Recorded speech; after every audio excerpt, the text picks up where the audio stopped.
podcast Endomarketing Brasil, hoje com um tema super especial. Está chegando aí o Dia das Mães e a gente está aproveitando a oportunidade para conversar um pouquinho sobre liderança feminina, avanços e desafios das mulheres no mercado de trabalho, né? Com foco em mães.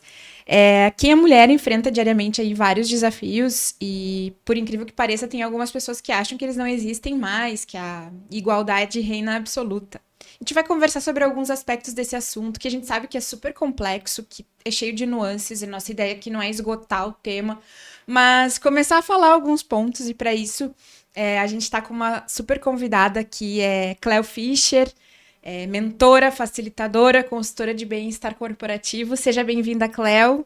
Obrigada, Cris. Muito obrigada. Agradeço o convite.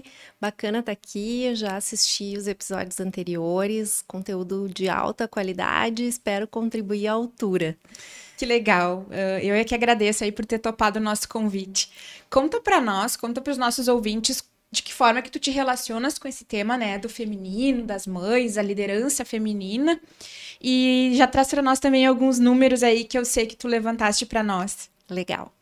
Bom, começa que eu como mulher, né, e mãe também, eu tenho um filho de 17 anos, eu atuei como liderança em várias corporações de pequeno, médio e grande porte por anos, né, tenho uma carreira aí de 23 anos como executiva de contas no segmento de tecnologia, e depois disso, desde final de 2017, eu comecei a atuar como mentora. Trabalhei muito com executivas mulheres, que é sempre um desafio, Olha que né? bacana. E hoje, assim, atuo com mentoria para homens e mulheres, para lideranças, de desenvolvimento e evolução de lideranças, né? E estou envolvida nesse momento com um projeto muito bacana, que mais tarde eu vou falar um pouquinho, que é específico para o desenvolvimento de lideranças femininas. Então, é um tema assim que eu gosto bastante, estudo e acho super importante a gente trazer para a pauta. Que legal. E esse aspecto da Cléo de trabalhar com mentoria de executivas mulheres, eu acho que vai trazer para nós muita coisa bacana para a gente refletir, assim, né? Muita vivência das dores do dia a dia dessas mulheres. Bom, vamos olhar um pouquinho para os números, então. Como é que Legal. tá essa questão feminina aí no mercado? Tá bem, eu trouxe anotados os números porque a minha memória numérica não é a melhor. Não, sem problema nenhum. Mas vamos lá aqui. Vamos começar pelo ranking que mede igualdade de gêneros. Tá? Então, é um ranking que ele é realizado pela Equal Measures e foi feito em 144 países. E o Brasil está em 78ª posição, ou seja, a posição 78 entre esses 144 países. E esse é um relatório global, né, que avalia, então, a evolução dos países dentro dos 17 objetivos de sustentabilidade para um desenvolvimento da sociedade dentro da ONU. Né? Então, em relação à remuneração, que também vem nesse relatório, aí a lacuna é ainda maior, porque na remuneração nós estamos posicionados como 130ª posição, né, em igualdade de salário. Quase no fim desse ranking aí. Quase no fim desse ranking, né? Então, relatório de diferença global de gênero, que também é emitido pelo Fórum Mundial da Economia, traz também o mesmo número, então essas informações elas batem, né? E em 2020 foi atualizado o censo do IBGE e foi levantado que 48% da população brasileira é composta por homens e 52% por mulheres. E Somos mesmo maioria numérica no país. Exatamente, mesmo sendo maioria numérica, tendo também o nosso nível de educação mais avançado que o dos homens, né? Então, a escolaridade das mulheres é maior que a dos homens. Mesmo assim, ainda a gente está 20% atrás no mercado profissional. Somos 20% menos, né? Em Em termos de número. colocação. Isso mesmo. Bom, essa diferença ela ocorre por diversos fatores, né? Mas eu gostaria de destacar um principal que é atribuído socialmente, culturalmente às mulheres, que é o papel dos cuidados domésticos, com a casa, o cuidado com os filhos. Ele é atribuído em algumas situações, inclusive imposto, né? Sem muita escolha. Então, isso com certeza é um processo que acaba, assim, atrasando a mulher, né, para o mercado de trabalho, em função de muitas vezes não dar conta e acabar saindo do mercado de trabalho para dar conta desse papel do lar, né?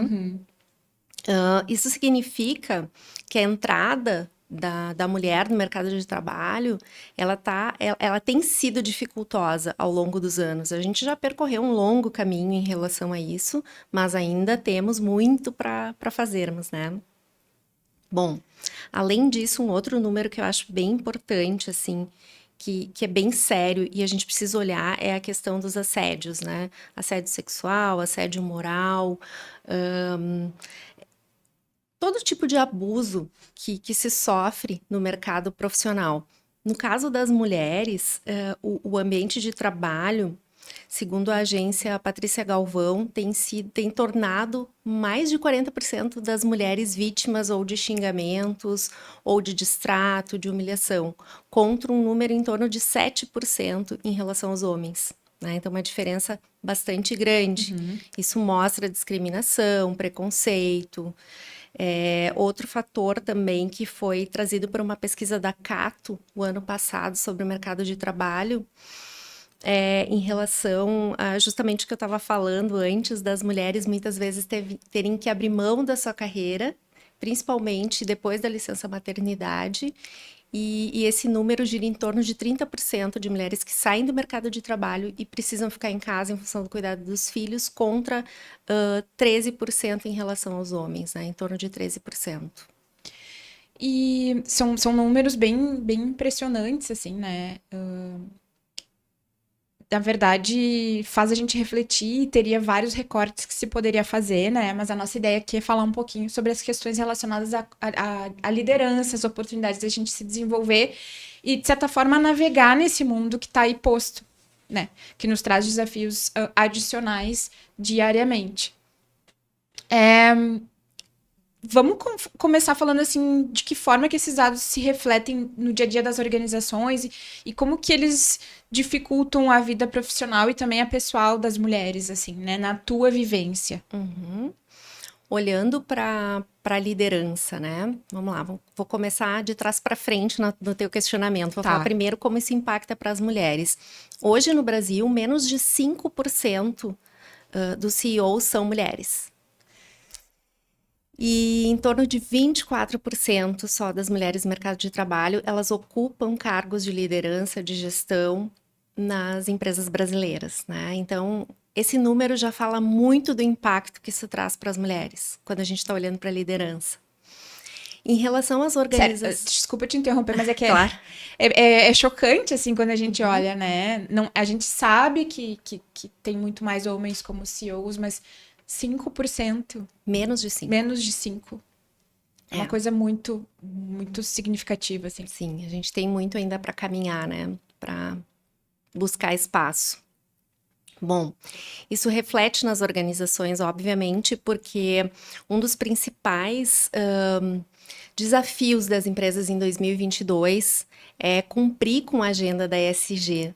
E cumprir com a agenda não de forma artificial, mas porque a ESG exige muito a diversidade, a sustentabilidade e a transparência. Transparência é um ponto muito alto dentro da ESG. E eu entendo que hoje as empresas que possuem aí nas suas equipes mulheres que são talentosas, que muitas vezes são lideranças informais, porque a gente sabe que a liderança ela não está atrelada a cargo, mas ela está atrelada à postura, a forma como tu influencia as pessoas que estão ao seu redor, né? Tomada de decisão, atitude, e trazer essas mulheres para um espaço de empoderamento, de se sentirem mais seguras para colocar sua opinião, para trazer participação mais efetiva, já é um passo para a diversidade, já é um passo que pode ser dado dentro da empresa sem mudar muita coisa. Sim, e é claro que a gente sabe que isso acaba se refletindo nas oportunidades. E talvez no cargo depois, né? Mas, assim, uma questão de perspectiva de crescimento de carreira e crescimento como profissional, né? Dar essa oportunidade das mulheres poderem exercitar a sua liderança. Isso tem um impacto não só para as mulheres e para as organizações, mas para o desenvolvimento da economia, para o desenvolvimento social de uma Para a sociedade, comunidade, claro. para a nossa sociedade, claro. Eu trouxe aqui um estudo realizado pela Harvard Business Review, que eles publicaram no final do ano passado, onde as mulheres foram consideradas líderes melhores que os homens em situações de crise. Isso foi avaliado durante 2020 e 2021. Essa pesquisa foi feita em organizações aplicadas em homens e mulheres, e os próprios homens reconheceram que as mulheres acabam tendo uma liderança melhor, que elas lidam melhor com a crise, são mais produtivas, e foram elencadas 19 competências, de um modo geral, que são importantes para a liderança, e as mulheres foram reconhecidas superiores aos homens nessas competências em 13 delas, das 19. Né? E muitas delas estão relacionadas com as competências socioemocionais, que são as soft skills. Quando iniciou aí essa guerra recente que a gente está vivendo aí da Rússia, né? Um dos memes que rolou foi justamente essa sobre como os homens resolvem os problemas, que é fazendo guerra, com violência, né? E não tem como a gente não refletir se a maioria dos líderes mundiais fossem mulheres, de como seria resolvido um conflito nesse nível, né? Mas para as mulheres navegarem aí nesse universo que é masculino, né, do mercado de trabalho, existe uma tendência histórica aí, até a masculinização visual da mulher, né, de abrir mão de características suas, de uma expressão pessoal. Parece que para estar competindo ali em condições mais iguais pelos espaços e pelas ideias, né? Por que as mulheres buscam essas características externas? Eu diria assim, desde um cabelo curto, a gente conversou um pouquinho sobre isso antes, né? Daqui a Sim. pouco, o que é a alfaiataria, a tendência da alfaiataria, que eu acho elegantíssima, mas se a gente refletir nesse sentido, assim, é trazer os aspectos da masculinização para a vestimenta feminina, né? Será que isso é mesmo necessário? Qual é a tua visão a esse respeito? Eu entendo que por muito tempo essa foi uma estratégia nossa, nós mulheres, né, em cargos de Quase de liderança. sobrevivência. É verdade. Em cargos de liderança, em cargos em segmentos que são mais masculinos e para nós nos sentirmos mais próximas, mais iguais aos homens.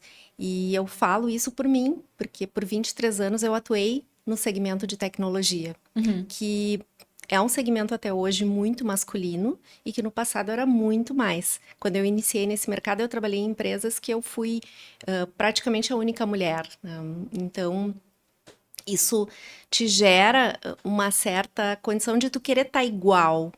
É inconsciente, impressionante isso, porque eu fico refletindo sobre como eu me vestia nessa época. Eu comecei a usar muito terninho, muita camisa, aquela camisa com corte mais tradicional, que lembra a alfaiataria masculina. Eu nunca tive cabelo curto nesse período, mas eu usava muito cabelo preso. Quando eu olho fotos de eventos, de projetos que eu participei, quase sempre com cabelo preso, maquiagem bem levinha.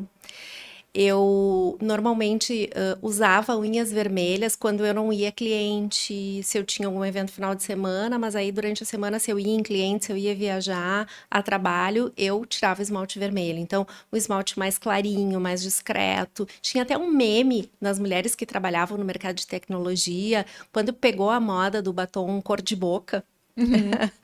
Então, nós tínhamos um meme que o cor de boca era o novo vermelho das mulheres da tecnologia. Então, isso era um meme, era uma brincadeira, mas isso é sério, porque nós acabamos perdendo um pouco da nossa autenticidade em função de uma luta que ela é invisível. Porque não é uma questão de igualdade, mas é uma questão de equidade, de eu poder ser quem eu sou. Então, assim, finalizando com a tua pergunta sobre se isso é necessário, na minha visão, não é necessário. Não deveria ser, pelo menos, né? E nós precisamos tomar conta do nosso espaço a partir das nossas competências, da nossa capacidade, das profissionais que somos, Sim. e não mais a partir de uma imagem. Certo? Então, nada contra, eu acho super elegante também a alfaiataria, eu ainda uso, mas... E não é nem esse o ponto, né? Não é que Claro. não posso usar. Exatamente, mas não usar com este objetivo, como muitas vezes a gente faz de forma inconsciente, e quando a gente vê, eu, no mercado de tecnologia, quando eu trabalhei, eu lembro que a maioria das mulheres não se maquiavam. É. E usar uma rendinha, uma florzinha, alguma coisa mais tradicionalmente relacionada ao feminino não afeta a nossa competência, né? Com certeza. E é claro, a gente está falando de aspectos externos aqui, porque eles são forma de se expressar e de se posicionar e de ocupar um espaço físico dentro desse mercado de trabalho, né? Desse mundo que a gente vive. Mas a gente, obviamente, tem as questões comportamentais, tem o subjetivo, né? Tu tinhas começado a falar sobre essa questão do olhar da mulher um pouco diferenciado, né? Nas questões de crise. Então, a gente pode dizer que as mulheres têm um olhar mais apurado, assim, pro humano, pro ser humano no trabalho, né? Ou de que forma que isso aparece nas empresas. Bom, aí tem pesquisa de ambos os lados, né? Tem uma linha que diz que não, que é tudo igual, e tem uma linha que diz que há diferença. Mas, assim, eu gosto de olhar para as características que muitas vezes são destacadas no mercado e que apontam, sim, que há uma diferença. Então, normalmente, e existe uma diferença, inclusive, de inteligência de gênero, que eu vou falar um pouquinho disso, e a gente precisa considerar, porque a própria neurociência, né, o cérebro da mulher, a forma de pensar da mulher é diferente da forma de pensar do homem. O cérebro é igual no ser humano, mas a gente pensa diferente. E, por exemplo, o homem é visto ainda no mercado de trabalho a partir de características como ambição, como autoconfiança, como racionalidade. São características muito associadas ao homem. Já a mulher se associa a características como afetividade, colaboração, compreensão.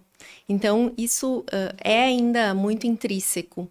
Só que, de fato, existem alguns padrões que são comprovados. Por exemplo, resolução de problema, nós sabemos que é uma característica, uma competência super importante para a liderança. O homem, ele tem uma capacidade de olhar para os fatos isoladamente, de focar nos fatos e encontrar soluções mais ágeis. Já a mulher, em contrapartida, ela tem um campo de visão mais diverso. Então, ela tem uma capacidade de análise de complexidade maior, o que gera diversas soluções. Qual que é melhor? Não tem melhor. É isso que eu acho que precisa, assim, entrar, assim, mais em pauta. Não é uma competição entre homem e mulher. Existem características diferentes e que podem ser complementares. Não precisa ser um ou outro, pode ser um e outro, homem e mulher. Ainda mais que a gente fala tanto em colaboração, né? Cocriação hoje em dia, assim. Exatamente. E na própria diversidade. Com certeza. Essas diferenças, elas acabam se manifestando nas nossas skills, nas nossas competências. Mas é preciso entender justamente isso, que nós precisamos entender encontrar um caminho mais colaborativo, com menos competição, e eu entendo que isso não é uma causa para as mulheres, né? Um desafio para as mulheres. Eu entendo que é um desafio para os homens também. Os homens precisam também nos ajudar, nos empoderar, nos dar espaço de fala, serem mais flexíveis, porque isso é uma causa social, não é uma causa de homem ou de mulher, né? Claro, e em primeiro lugar, tomar consciência disso, né? Porque, como eu falei lá no início, assim, existe muito por parte dos homens uma visão distorcida, assim, de que não existe diferença, que as oportunidades são iguais e elas estão aí. E, na verdade, não, os números nos mostram, né? Exatamente. Então... Deixa eu te falar uma coisa sobre isso ainda, que é um livro que eu tô quase já finalizando de ler, muito legal, que se chama Liderança Shakti. Ele foi escrito pela Nilima Bhatt e o Raj Sisodia, que é o pai do capitalismo consciente. E ela é uma indiana que veio de uma comunidade bastante machista. E ela conseguiu se inserir no mercado de trabalho, foi estudar na Europa. E, enfim, teve uma carreira, assim, belíssima. Chegou a ser CEO. E eles escreveram esse livro juntos que... Shakti, na verdade, é o poder feminino com poder masculino. Então, não é um ou outro, é a complementaridade dessas energias diferentes, dessas competências diferentes, que traz uma ideia de uma liderança mais humanizada, mais colaborativa para o mercado corporativo. É muito legal. Que legal, baita dica, bem interessante, Cleo. Depois a gente deixa os detalhes do livro ali nos nossos posts. E a gente pode falar como que as mulheres podem potencializar suas características, assim, né? Colocar em prática para o seu próprio benefício em termos de carreira, para navegar nesse mundo que a gente sabe que é tão difícil, mas também em benefício da sociedade. E que eu acho que essa minha pergunta vai muito na linha do que tu tinhas falado, assim, da gente se empoderar de quem nós somos e de nos colocarmos mais da forma como realmente somos, né? De que formas que tu diria que a gente pode potencializar? Eu acredito que nós precisamos buscar ser a nossa melhor versão, sem nos compararmos com os homens, líderes ou com outras mulheres, mas sim sendo eu preciso ser melhor hoje do que eu fui ontem.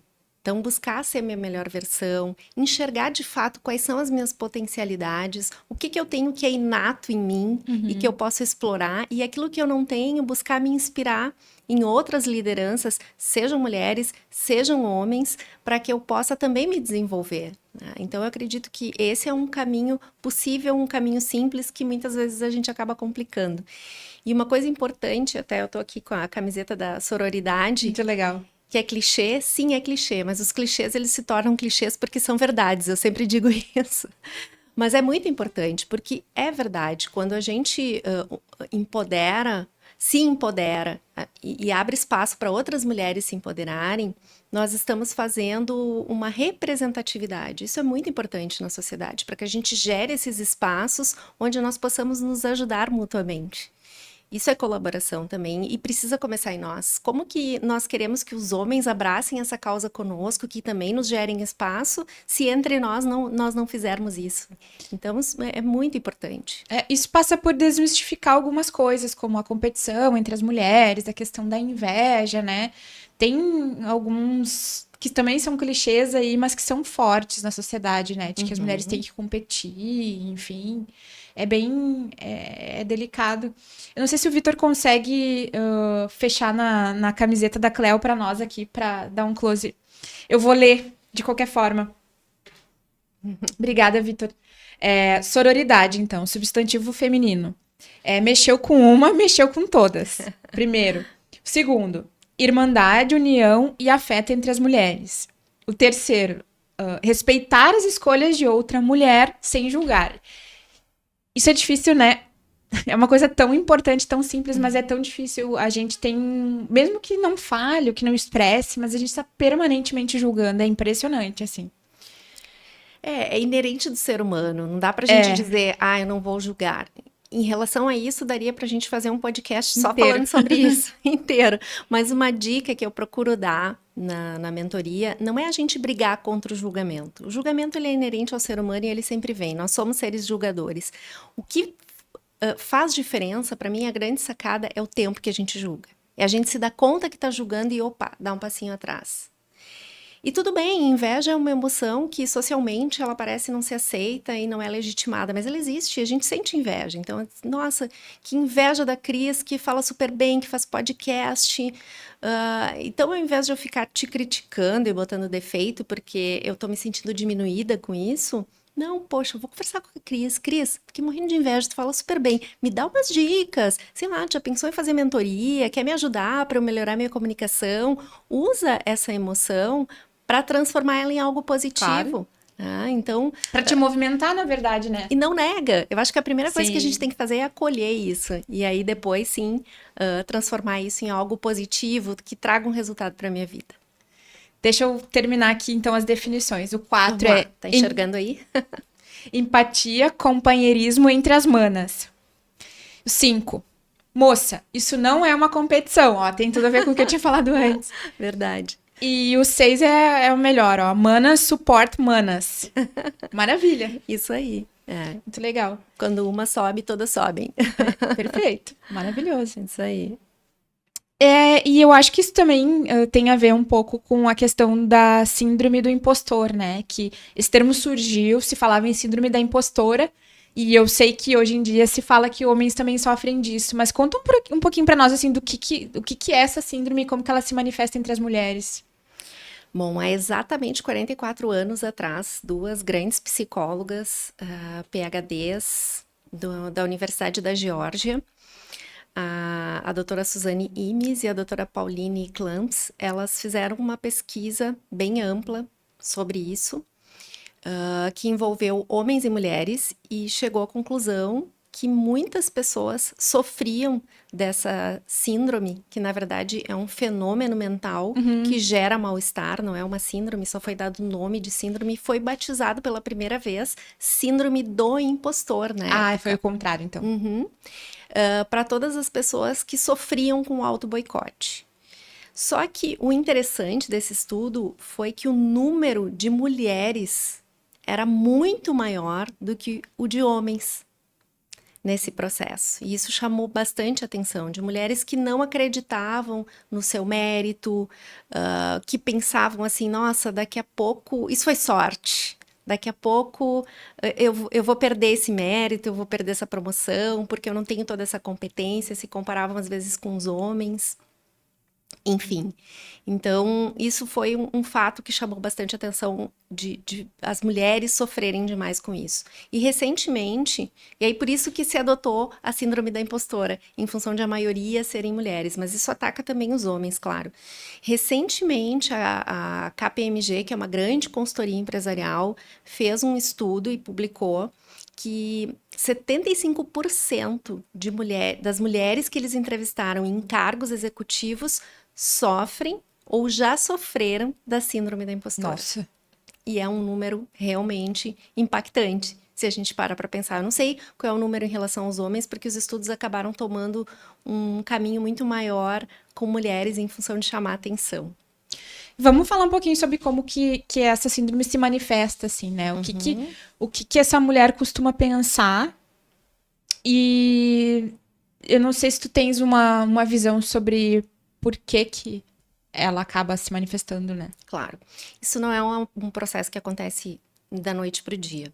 É um processo ao longo da vida, desde a nossa infância, através dos exemplos que a gente tem, dos estímulos que nos dão, a construção da nossa autoestima, as crenças que muitas vezes eu construo, que podem ser crenças limitantes e acabam trazendo a percepção de eu não sou capaz. Então, é algo que acontece ao longo da vida, que muitas vezes não se manifesta na nossa vida pessoal, se manifesta muito na carreira, é muito comum se manifestar na carreira, e uma das características que aparece bem forte, uma é a que eu mencionei antes, de achar que tudo que me acontece não é mérito, é sorte. E a busca incansável por sempre se provar competente, isso nunca tem fim, é mentalmente e fisicamente, muitas vezes, esgotante. É um processo crítico, que, como eu falei antes, ele é um mal-estar emocional, e às vezes pode ir para uma esfera de um mal-estar mental também, e a gente precisa virar esse jogo. Como que a gente vira esse jogo, né? Então, assim, coisas que são importantes. Primeiro, abraçar nossa vulnerabilidade. Entender que a vulnerabilidade é algo que nos ajuda. Quando eu entendo que eu não sou perfeita, que eu vou falhar, eu sou um ser humano e estou à deriva, que eu posso falhar em alguma coisa, já fica um pouco mais leve, porque existe essa cobrança, principalmente entre as mulheres, de dar conta de tudo, de ser boa em tudo, e nós não somos boa em tudo o tempo todo, nós não somos perfeitas, ninguém é. Racionalmente a gente sabe disso, mas emocionalmente é complexo, principalmente quando sofremos da síndrome. Eu me dei conta que eu digo que a minha impostora, ela anda comigo, né? Mas eu calo ela. Sim. Mas eu já procurei processo de mentoria, eu faço terapia e de vez em quando ela vem em minha sombra. Então, é um processo que a gente precisa reconhecer, buscar feedback de pessoas que a gente confia, que vão ser feedbacks verdadeiros e saber... Registrar esses feedbacks e voltar para eles. Isso. Quando bater insegurança, eu acho que é uma prática bem É uma bem ótima positiva, dica, assim. uma ótima dica. Uma outra coisa legal, que é bem parecido com isso também, é momentos que a gente se sente assim, puxa vida, isso eu consegui, eu superei, eu venci um desafio, se conectar, lembrar da energia que tu sentiu naquele momento e se conectar com esta energia. Isso também é algo que faz a gente, né, sair desse limbo que muitas vezes mental que a gente se coloca. Porque é uma bola de neve, assim, aquilo parece que a gente vai retroalimentando aquilo, né? E daqui a pouco começa até realmente a ter algum tipo de questão de produtividade, de rendimento, como uma forma até de boicote, né? Fala um pouquinho para nós de que formas que isso se reflete, então, que consequências que tem quando a gente não olha para a síndrome da impostora. Primeiro, assim, nós acabamos criando um fantasma, um monstro que é muito maior do que nós. E eu preciso entender que eu tenho a síndrome da impostora. A síndrome da impostora não me tem. Sim. Porque senão eu entro num looping e fica muito complicado. Então, uma das coisas que é muito importante se dar conta disso, quando eu trabalho meu autoconhecimento, invisto no meu autoconhecimento, fica mais fácil de detectar isso e aí buscar até uma ajuda profissional, como eu mencionei, de fazer uma mentoria, de buscar uma terapia, porque isso reflete não só na vida profissional, mas na minha vida pessoal, de uma exaustão mental que não tem fim. E claro, com essa insegurança vem as consequências e vem uma questão de que a pessoa talvez se posicione menos, de que talvez ela procrastine por insegurança, de que talvez ela assuma menos desafios porque acha que não vai dar conta. E tudo isso pode ser que realmente tenha consequências nesse desenvolvimento dessa carreira, né? Uma das consequências também é a ansiedade que gera procrastinação, porque aí eu tô ansiosa, não me organizo, não consigo fazer as coisas, procrastino. E aí eu procrastino, eu me torno ansiosa. E esse é o looping. Então é difícil, por isso que dependendo do nível, se essas dicas aí que nós demos agora não funcionar, procure ajuda. A gente não precisa dar conta das coisas sozinha. Um outro livro que eu acho muito legal, bom, eu sou apaixonada pela Brené Brown, os livros dela são maravilhosos, ela é uma grande pesquisadora sobre vergonha e vulnerabilidade, e A Coragem de Ser Imperfeito é maravilhoso. Não é um livro para mulheres, é um livro para todos, mas por ser escrito por uma mulher que viveu também a síndrome da impostora, que vive, né? Sim. Então, é muito bacana, assim, é uma leitura que eu indico. Um ponto bem impactante na carreira da maioria das mulheres é a questão da maternidade, né? É incrível ainda como isso é tabu até hoje, né? E tem consequências intrincadas, enfim. Será que tem saída? Será que precisa ser maternidade versus carreira?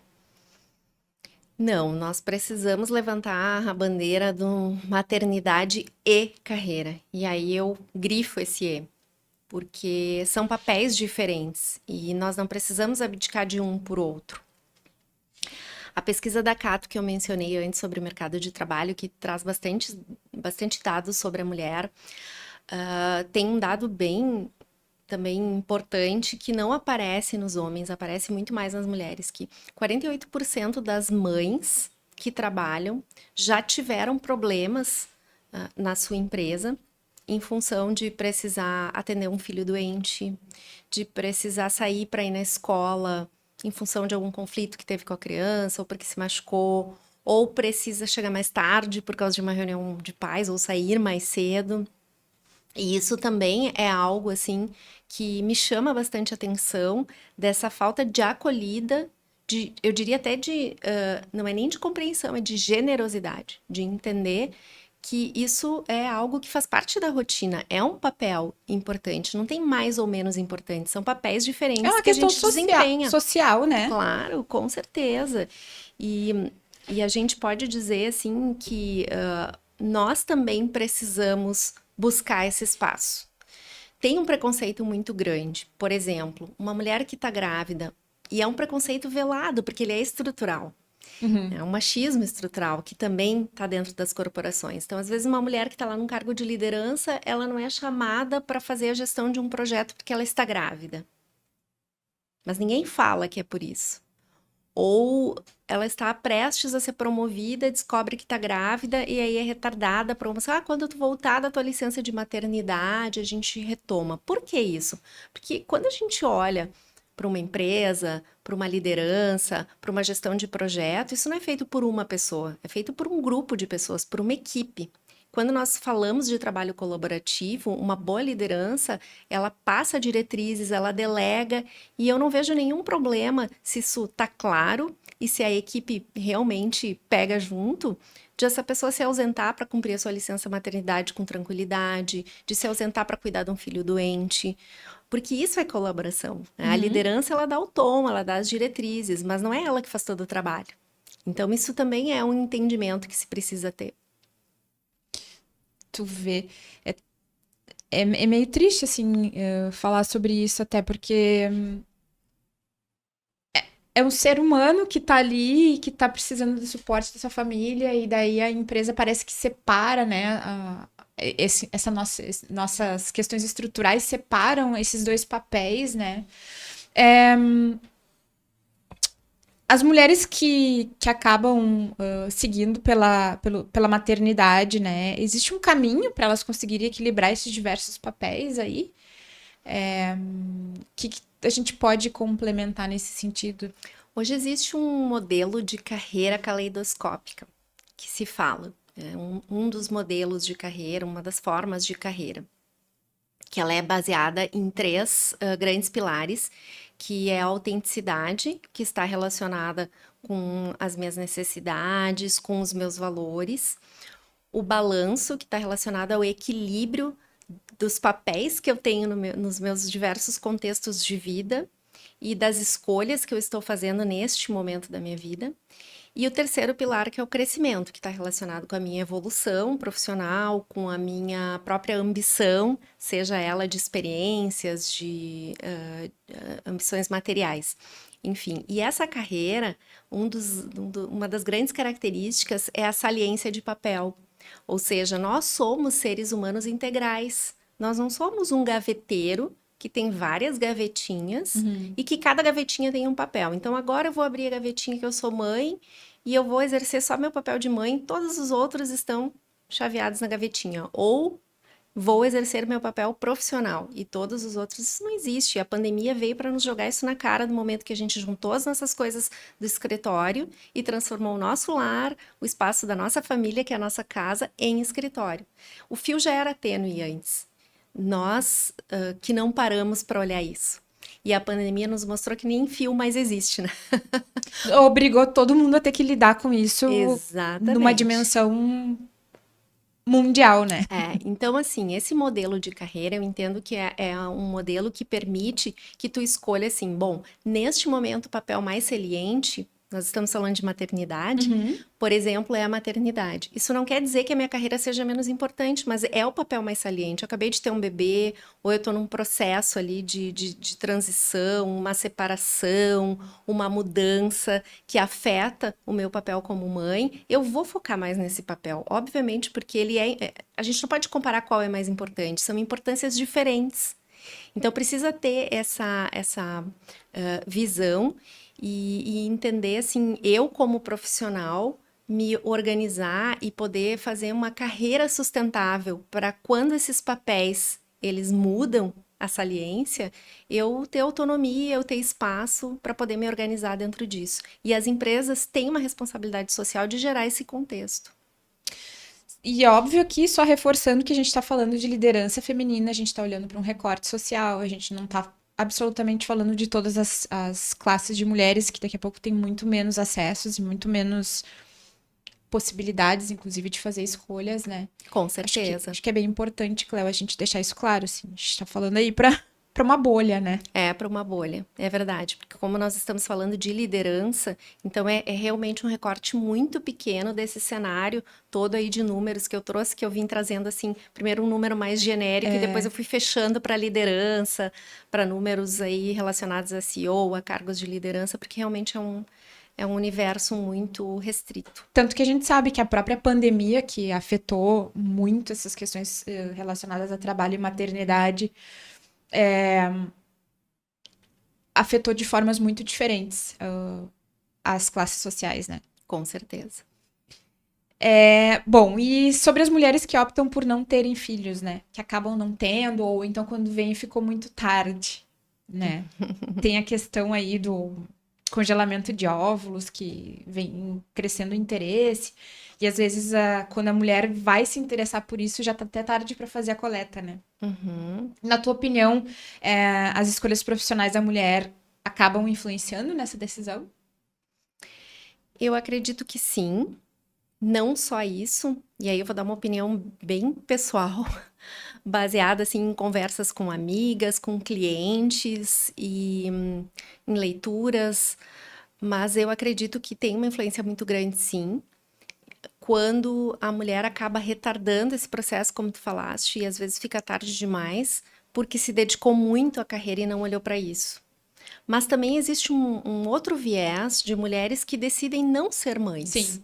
E isso também eu acho que é importante a gente trazer, porque tem aquela história, né, cultural e social bonitinha que nós fizemos a faculdade e aí nós encontramos um trabalho estável para uma carreira que se espera ser linear de crescimento, que é bem diferente da caleidoscópica que eu comentei. E aí eu namoro, eu caso, tenho filhos e concilio tudo isso, vida perfeita. Isso não é assim e tem muitas mulheres que acabaram no passado vivendo essa história por uma pressão social, cultural, e que não queriam ser mães. E estrutural também, porque é bem profundo, né, Cléo? Bem profundo. Nossa, também daria pra gente fazer. Cada pergunta tua, eu fico pensando, dá pra fazer um podcast, né, Cris? Então, assim, tem isso também, de muitas vezes isso passar por um lugar de que eu não quero e tudo bem, porque isso não tem nada a ver com gostar ou não gostar de criança. Eu tenho amigas que amam os sobrinhos, que amam os filhos das amigas, mas não querem ser mãe. Gostar de criança não tem nada a ver com maternidade, são coisas completamente diferentes. É um pré-requisito tu gostar de criança, ter filho, mas não é mas não que tu precise, se tu não for mãe, que tu não gosta de criança, são coisas diferentes. Mas eu entendo que tem uma influência, sim, muito grande de acontecer esses fatos que a gente estava comentando, de retardar e daqui a pouco se arrepender. Ou ter filhos e ter por uma questão social e depois a gente vê esse monte de problemas estruturais de famílias, assim, disfuncionais. E tem também um viés que eu acredito que é importante a gente trazer, que é a questão financeira, que também influencia, não é só a questão profissional, mas a questão financeira, de escolhas, porque um filho demanda amor, demanda cuidado, demanda querer, mas demanda também uma boa parte do nosso investimento. Então tem uma questão financeira que eu acho que influencia fortemente essa escolha. São vários aspectos muito. Porque não adianta, tem o emocional, tem o estrutural, tem a questão das finanças, e às vezes é difícil a gente entender também por que tá fazendo certas escolhas, né? Talvez se as empresas, os ambientes fossem mais acolhedores, quantas mulheres não teriam um desejo, talvez, de ser mães, porque entenderiam que as suas vidas iam ser. Não sei se é mais organizadas que eu quero dizer, mas que seria um pouco mais fácil de equilibrar os papéis, né? Sim, se sentindo apoiadas. Exatamente. Porque existe também um preconceito muito grande em relação a isso. E eu nunca trabalhei em RH, nunca fiz processo de recrutamento e seleção, mas participei de processos de seleção, de contratação, profissionais que tinham um vínculo direto com a minha liderança. E é impressionante, assim, nos processos de recrutamento e seleção, eu acho bastante ameaçador a forma como E até assim, constrangedor, eu diria, né? Não é nem ameaçador, de certa forma ameaçador, mas muito mais constrangedor as perguntas que vêm para mulheres do tipo, mulheres que são casadas e não têm filho. Ou mulheres mais jovens que ainda não casaram. Ah, tu pretende ser mãe? Tu pretende ter filho? Tu sabe quando? Tu imagina como tu vai te organizar quando tu tiver filho? A gente não escuta essas mesmas perguntas para os homens. E por que não? Porque hoje os homens são mais participativos, se envolvem também na vida doméstica, com os filhos, que bom, ainda tem muito mais para acontecer, mas isso já é uma realidade. E eu não vejo nos processos de recrutamento e seleção essa importância dessa investigação com os homens como tem com as mulheres. Então, isso também é um preconceito velado. E até vou contar uma história rapidinha sobre isso, de um processo que eu participei bem recentemente, um pouco antes da pandemia. Eu estava ajudando a contratar uma liderança para uma empresa e um processo assim bem profundo, que era uma liderança bem estratégica para a área de RH. E tivemos ali 2 pessoas finalistas, um homem e uma mulher, ambos eram muito bons, mas eu estava fazendo uma campanha para que fosse mulher, porque essa empresa precisava trabalhar diversidade. E ambos eram muito bons, mas ela tinha algumas competências que se destacavam. E acabou indo para a finalização do processo e estava bem direcionado para a contratação dela. E eu participei mais desse final, né, de processo que era a parte estratégica. E ela fez contato comigo, fora do ambiente ali do processo seletivo, e me chamou para conversar, se eu teria um momento para conversar com ela, e eu fui conversar com ela, e ela não tinha planejado, mas descobriu que estava grávida. E ela estava, assim, super chateada e veio me falar como se fosse um problema, um obstáculo. E olha, eu quero ser honesta, eu vou falar, porque se vocês quiserem, né, ainda dá tempo de vocês fecharem com outro candidato, uma empresa de tecnologia gerida por homens nos cargos de alta gestão e alguns cargos médios com mulher, mas ainda minoria. E eu comprei essa briga. Então, aí tá a sororidade que a gente fala, o momento de entender que uma mulher que é saudável, que é jovem, que tem uma gravidez, isso não é uma doença. É óbvio que tem as gravidezes que são de risco, que precisa ter um cuidado diferenciado, mas isso é exceção, vamos dizer assim. E que também isso vai ser um período que vai fazer parte de uma carreira daquela mulher, ali, uma vivência mais longa, né? Com objetivos mais a longo prazo dentro daquela companhia. Exatamente. E aí, bom, comprei a briga, consegui convencer, não foi fácil, mas contratamos ela e ela está nessa organização até hoje. É uma excelente líder, uma mãe maravilhosa e eu tenho bastante orgulho, assim, de contar essa história e dizer que é possível, sim. Também tem casos positivos. A gente tem que olhar para isso também, para esses movimentos que são, às vezes, menores, mas que eles são importantes porque eles estimulam para que outras organizações façam isso também. E que passa por outras mulheres ajudarem a levar as questões para frente, né? É Ajudarem verdade. a mudar o cenário, assim. Então, quer dizer, talvez se fosse um outro homem aí na mesma situação, não teria a mesma sensibilidade que tu tivesse, né? É verdade. Vamos falar então, saindo um pouco da maternidade especificamente, mas a gente ainda, né, tu falaste muito sobre a questão da tecnologia, mas a gente tem a engenharia, a gente tem até o meio político, né?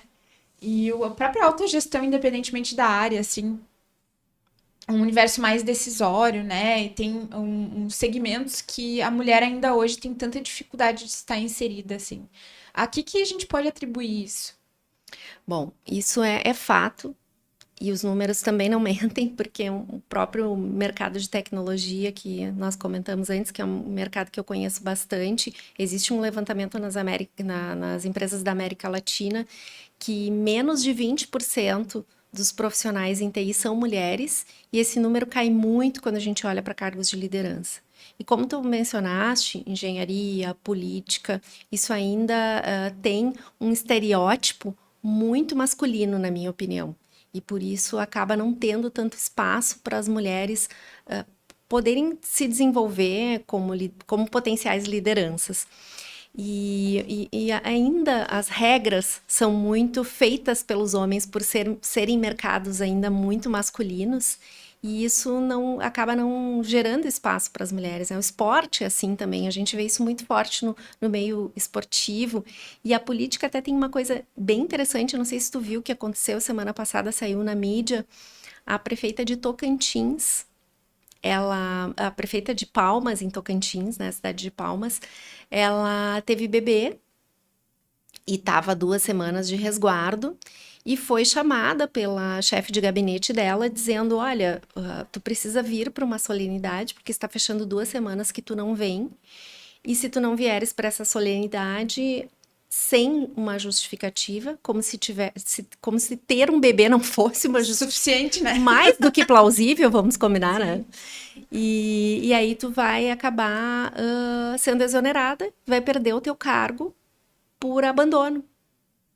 E ela, bebezinho com 15 dias, se arrumou, se vestiu e foi para a solenidade. E aí ela descobriu que na lei orgânica de Palmas não está previsto licença maternidade para a ocupação de administradora no executivo. Nossa, Ou eu seja, não vi isso, meu Deus.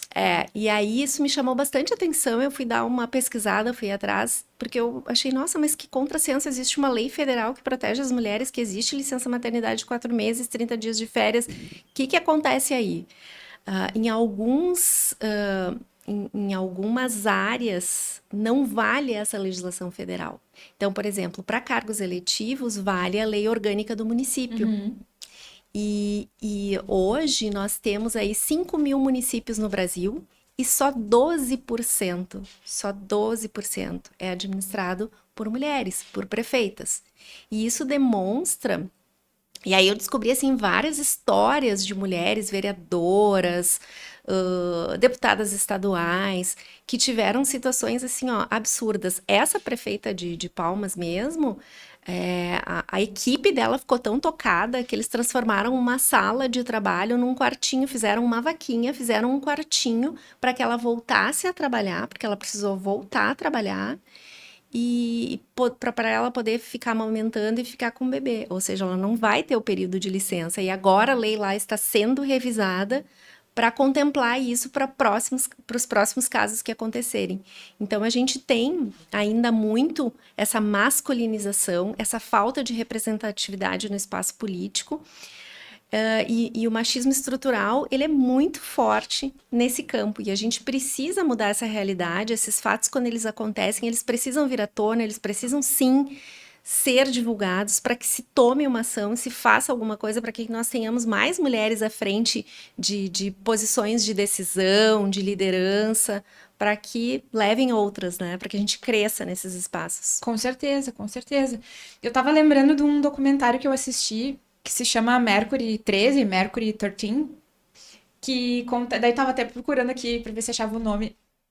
São a história de 13 mulheres que passaram pelos mesmos testes que os homens, né? Eram pilotas, né? Super bem-sucedidas, que passaram pelos mesmos testes que os homens pela NASA para irem para o primeiro voo no espaço, nos anos 60. E elas foram testadas e foram treinadas, e, enfim, passaram por exames físicos, assim, extenuantes. E se chegou à conclusão de que elas eram mais aptas, mais capazes do que os homens para fazerem essa missão. E chegou um ponto lá que a NASA simplesmente ignorou tudo que tinha acontecido. Tipo assim, ó, não, mulher não vai ir, vão ser homens, né? E aí esse documentário conta a história dessas mulheres tão pioneiras na época, né? Que acabaram tendo uma grande chance ceifada, mas mostra, e daí tem entrevistas atuais com elas já, senhoras, assim, fica a dica também, é bem interessante. Triste. É verdade. Mas eu acho que traz até os aspectos mais científicos, assim, de que poxa, elas foram testadas em igualdade de condições aos homens, em condições extremas, emocionais, físicas e de habilidades técnicas, foram consideradas mais aptas e acabou que se optou por levar os homens, assim. Me lembrou do filme aquele Estrelas Além do Tempo, que também conta a história das cientistas. Sim, aham. que é muito legal e que é baseado numa história real também, né? Um filme que conta a realidade. Então, me lembrou bastante isso. É um grande desafio aí, desde sempre para as mulheres, e temos essas ancestrais que nos ajudaram com esse percurso, e aí a gente tem que levar essa missão para frente. É isso aí. Cléo, tu tens alguma outra dica de leitura, séries, filmes, para quem quiser saber mais sobre o assunto? Tu tens o programa também para contar para nós, né? Tenho sim. Bom, tem uma série muito legal que é do final do ano passado na Netflix, que é a Maid, que conta a história de uma menina, de uma moça, assim, jovem, que vive uma relação super tóxica com o namorado. Ela engravida, vai morar com um namorado e ele comete, assim, muitos abusos emocionais e Essa teve bastante psicológicos. repercussão quando foi lançada, né? Bastante. E aí tem toda uma trajetória que ela passa para conseguir se livrar dessa relação. Ela sofre muito preconceito porque ela não consegue trabalho em função de ter a filha pequena. Inclusive, a própria validação do abuso que ela estava sofrendo, né? Sim, que nos Estados Unidos o machismo é muito pior em relação a isso, a questão do abuso. Tu tem que ter uma prova, alguém tem que ter visto, tem que ter um vídeo. É muito pior do que no Brasil, né, lá, essa questão. E se tu não tem uma marca que tu sofreu um abuso físico, fica muito difícil lá. Sim. E ela é bem recente, ela foi baseada numa história real, então ela é triste, mas vale a pena ver, porque eu acho que isso é a realidade de muitas mulheres no mundo que vivem isso. Isso é uma realidade. Outra série bacana, que aí ela é de época, é o Coisa Mais Linda, que é uma série brasileira que conta a história. Na verdade, assim, ela é ficção, não é uma história real, mas o contexto é real dos anos 60, o quanto as mulheres tinham dificuldade de empreender, de se empoderar, de serem respeitadas como liderança, como empresárias. Então é bem bacana também, fala do machismo, fala muito assim do preconceito, da censura com a mulher, muito legal. Filme, Estrelas Além do Tempo, Sufragistas, tem Antônio, uma Sinfonia, que é um filme também, acho que de 2021, muito legal, da primeira mulher regente, a primeira mulher que se tornou regente, é uma história real, muito linda a história. Eu me lembrei de uma outra série, que é a Bom Dia Verônica também. Que a gente tem o papel da Verdade. policial, né? Que busca ali crescer na carreira e com muita garra, e enfim, e que se solidariza com a situação de uma mulher numa situação de violência extrema, assim, também, né? É verdade, essa série é muito boa. Ela é meio chocante, É. mas ela é muito boa.